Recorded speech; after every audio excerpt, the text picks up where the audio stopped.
Sony and Disney have made up. They had made amends. Sony is now going to be working with Marvel again to bring Spider-Man back into the MCU. United and it feels so good. Wait, I don't want to get copyright. That's why we stopped there. That's it. What's the guy who's like 6 seconds or something? You can only sing a song. I don't even think it's that long. But if we're not here next week, you'll know why. Thankfully, our singing was so bad that no algorithm is going to pick it up. I will speak for you. You will not. One of us was really good. The other was Rob. And the one is wearing a red shirt. Anyway, guys. So, one thing let's go into the nitty gritty business side of things first before we get into, oh my God, I can't believe Spider-Man is back. Which, by the way, oh my God, I can't believe Spider-Man is back. Oh my God. And I'm really happy, and I knew this would happen. But the new deal, all right? So we're going to talk about the new deal, not the one you learned in history class, this new deal. Ooh, very good. Yeah, right? Very good. Thank you. Like that. Marvel is going to now finance 25% of the movie for the third Homecoming franchise. And in return, they're going to get 25% of the earnings, of the ticket earnings of them selling the movies. Their deal, as it currently stands with the merchandising, is still there. Sony, they gave up more percentage, but, this is their biggest character. Another movie's going to make another $1 billion. Yeah, easily. They still have a very high distribution rate at like 8% or something even higher. So they'll still get that when Disney puts it on the streaming service. They're still going to get paid for that. Oh, yeah, totally. And so it's a win-win for both companies. Sony has to take out a little bit more out of pocket. Yeah. But this creates... They will get more in return. Exactly. So, because you're going to have more more movies down the road. You're going to have... Yeah, I mean, so at the moment the official is they're making another Spider-Man that's in the MCU. Yes. And they also approved Tom Holland's Spider-Man to be in another MCU movie, whether that's Avengers or some type of cameo role. I heard it was movies with an S. It is. It's multiple two movies, it's but two. One of them isn't technically a Spider-Man movie. No, I heard aside from that. Oh, really? Yeah. I mean, obviously, we don't know all the details. Yeah, all the details are very new. But at the same time, Kevin Feige also said that Sony is working on their Spider-Verse. Obviously, we've seen Morbius. Yes. They're talking about a Madam Web movie that just got announced. So, by the way, Madam Web movie's coming out. Madam Web FYI. is like the guru of the Spider people. She connects all the Spider-Verses. Yeah, with the actual webs. It's weird. It gets convoluted. So let's think of her like the alternate reality dimension god. She sees everything, connects everything, like an old Greek mythology oracle. Yes, kind of. Okay, continue. That's all you need to know about her. And they have movies in the works. Obviously, Venom's gonna get a sequel. So there's a chance Tom Holland might show up in those movies in cameo roles or whatever. That's Sony's prerogative.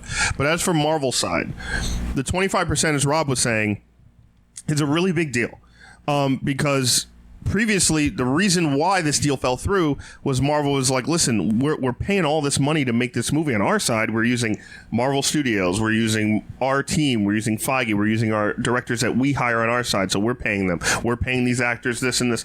So they were dishing out a lot of money. The fact that it's 25% means they're actually saving a lot of money to make the movie, and they're actually getting a little more back, which it makes sense. Originally, Marvel wasn't getting any part of the $1 billion that they made on ticket sales. They were getting the crazy amount of money for merchandising, which Sony was like, yeah, you're getting all the toys, you're getting all the shirts, you're getting all the lunchboxes. This deal to me, I think, is very good. It's almost like paying a tax to be in the MCU. And this is something that I think they could have done with the Fox franchise early on if they wanted to. But, it's probably smarter in the long run just to own it. Oh, I'm so much gladder that they own it back because... I am too. I don't know if my heart can take this all the time. No, I understand. But, can you imagine if Kevin Feige, back when we rebooted these X-Men movies, right? Yeah. And they're like, all right, you pay 25%, we'll pay 25%, and Kevin will help direct it. And then you essentially have 3 different studios working for one giant story, instead of just having one almost overworking themselves. Totally. And not only that, I get that 100%, but with Marvel, their company, every company grows with expansion. You know what I mean? Like it's a basic economic value. The more money you make, the more you can expand and make more money and hire more people and do more things. Have better lighting and not be on a couch, should be on a table. Exactly. Hint, hint. Very soon. So things like that, it's a slow process. Obviously, in Hollywood, it's much faster because the dollar amounts you're working with are much larger. Yeah. But I think, number one, this is absolutely fantastic news. I I think the biggest question everyone had, including us, was Spider-Man Far From Home ended on a cliffhanger. Yeah. And how do you just kind of ignore that in the MCU? How do you just kind of take that away and say, like, you know what? Nothing's going to come from this. Like, as fans, as people who love the character of Spider-Man, like my favorite Marvel character, that is like the most heartbreaking thing. Like, it's like, crap, like, how are we going to continue this story? Or like, what are they going to do to either reference it, or what are they allowed to reference or not reference? Like, all these questions came up. And I think it speaks to, one, Sony kind of being like the little brother in this deal and being like, listen, we're going to stand up to you guys. We know you guys rule the world, but we're standing up to you, and we're going to, like, we're not just going to give in to you because you have the mouse. Yeah. And Disney being like, we get it. Like, we'll compromise. I understand what you're saying. I disagree a little bit. Okay. With the fact of how this finished off, because I think what happened before with the deal, right? Yeah. And pretty much, you mean the original deal? The original deal, and them arguing about it, and then when us losing Spider-Man, like losing him for like a week, and then the offers back and forth that were shot down. I think that was, arguing in the public's eye, and I think Disney put that out because Disney was thought they had everybody in their corner. Yeah. Disney was like, oh, everybody's gonna be like, we just bought Fox, and they're like, yeah, just buy Sony, forget this stuff. Like, I can't believe Sony's doing this. Well, that's also based on, sorry to cut you off, but that's also based on bias and personal want. Correct? Like, correct, yeah. As fans, like, if they announce, if like, you know, in a hypothetical world, Earth 2 per se, if Disney was like, we're just announcing we're buying Sony's movie company for this amount, no one would bat an eyelash because we want these Spider movies made. Correct, we want this selfishness and our need to see the story continue. But in reality, in the way business is, it's not how things work. What I think hurt Disney, helped Sony, is podcasts like this podcast, other podcasts, and the nerd culture community who are more open about this and talk about it more. Mm-hmm.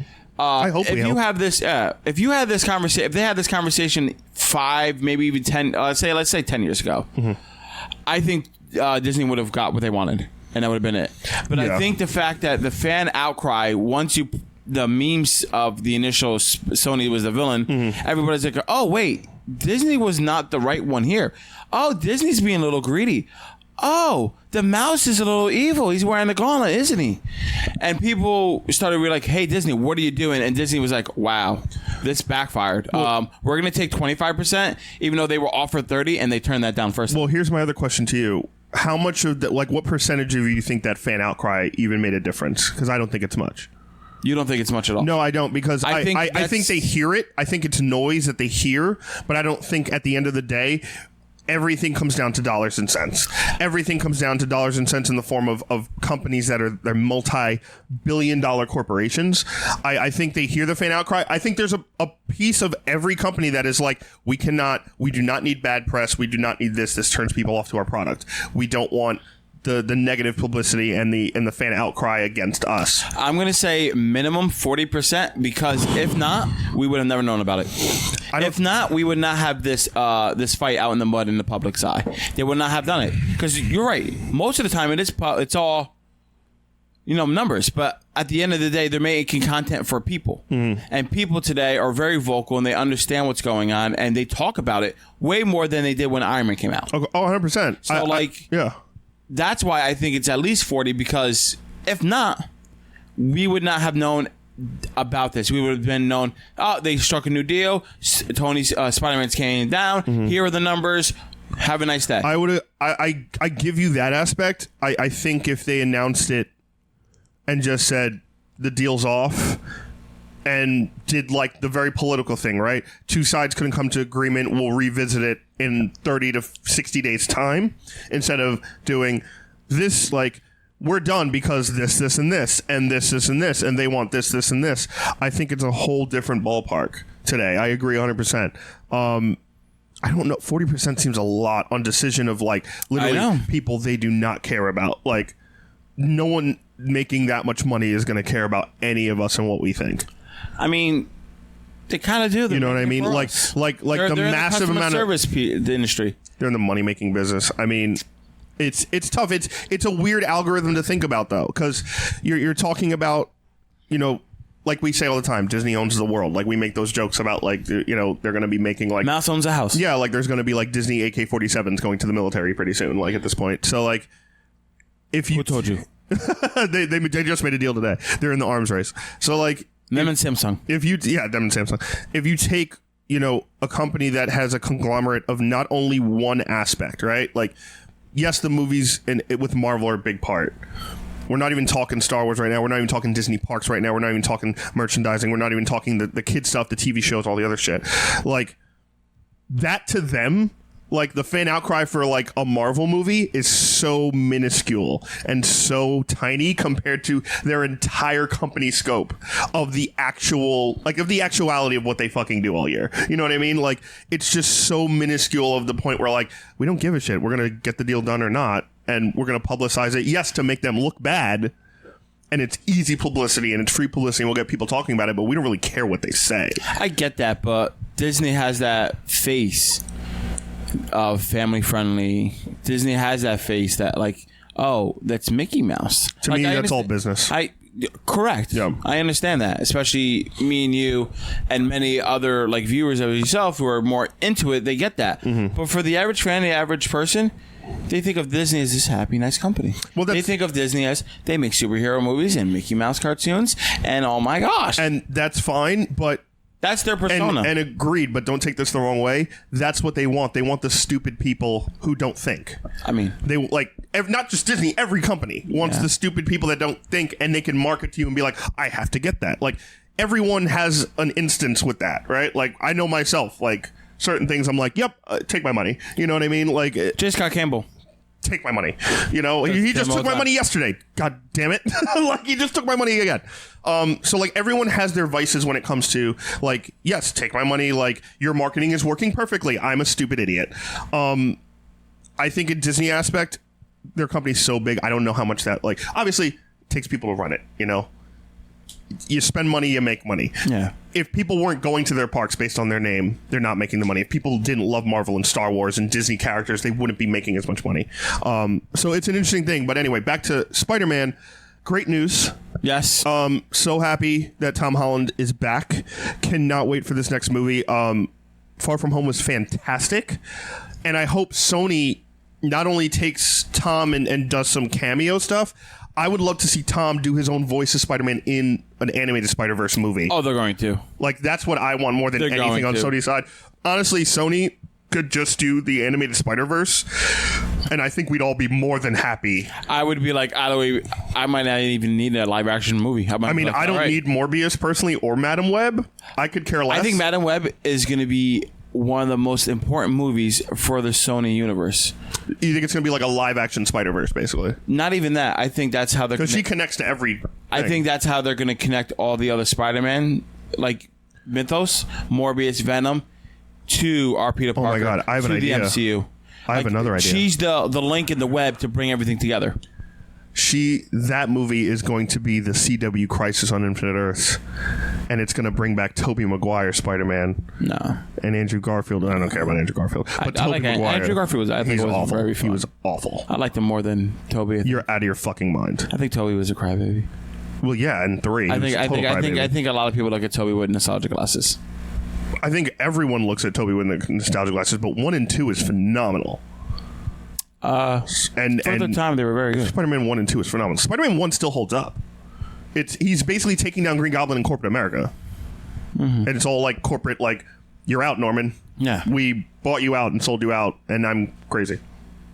And his performance is phenomenal in that. I don't think they're going to do that. I think they're going to focus on how to bring them all into one. Into one universe? Isn't it all in one universe right now? Oh, you mean like with Holland?